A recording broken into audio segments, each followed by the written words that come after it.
September is National Healthy Aging Month, and it's meant to encourage everyone to focus on their health and take precautions to be able to face the challenges that come with aging. And this morning, if you're wondering where do you start, well, we have you covered. Right now, Barbara Giles, Executive Director of Strategic Initiatives, Jewish Senior Life in West Bloomfield and Oak Park, joins us now, and she's here with tips to add to your daily routine. Barbara, good morning. It's great to see you, and thanks so much for being here with us. Good morning, Kevin. Thank you for having me. I know you've got a ton of great tips and advice for everybody watching. So everybody wants to know the secret to healthy aging. And it's more than just eating healthy, right? And some of the, there are some things maybe for older and younger adults that they can do to keep moving, right? Absolutely. One of our biggest recommendations to older adults is to move more and sit less, just like you were talking about.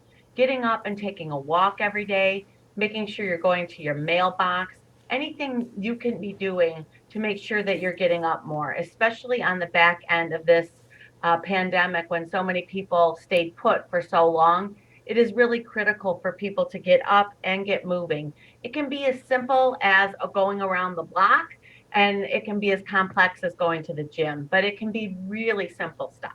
I think that applies too for all ages. I mean, even if you're younger and you're like, well, it's just a walk, I mean, that can go a long way, and you do that more frequently, that's certainly helpful. Let's talk about brain health, because health is all around important. What can we do to stay on top of brain health and prevent disease? Brain health is really critical.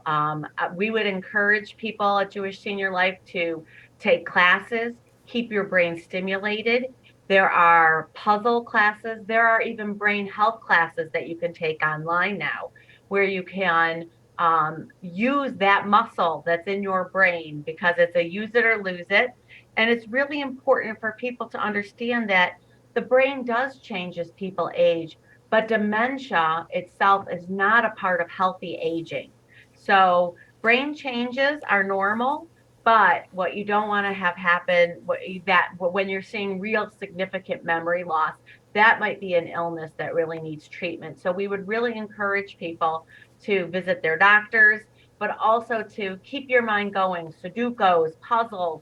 There's really great activities now online as well that people can play to keep their mind stimulated. It's great advice. And to see your doctor, because some people say, well, I'm not sure, and they're afraid of that bad news. It's best you have to find out and go to your doctor. Especially people have been avoiding the doctor sometimes in this health crisis.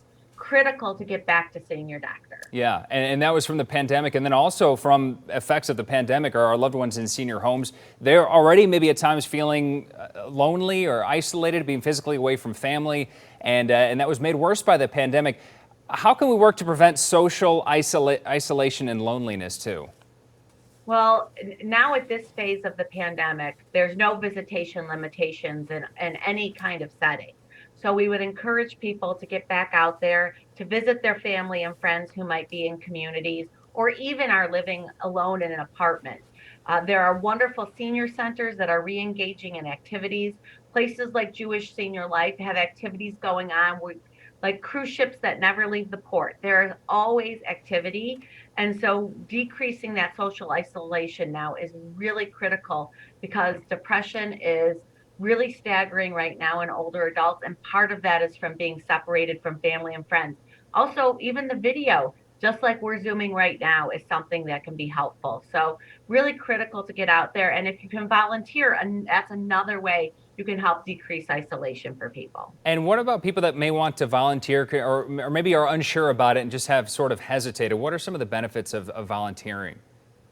Well, volunteering is another great thing for people who are maybe young older adults, because you also are benefiting from decreasing social isolation. You're getting out and moving more. You're doing all the things that we're talking about, and also you're contributing again. People really want to contribute. Individuals have this need as humans to give to each other. So I think that's something that everyone can get back to doing. It's helpful for the recipient and the giver.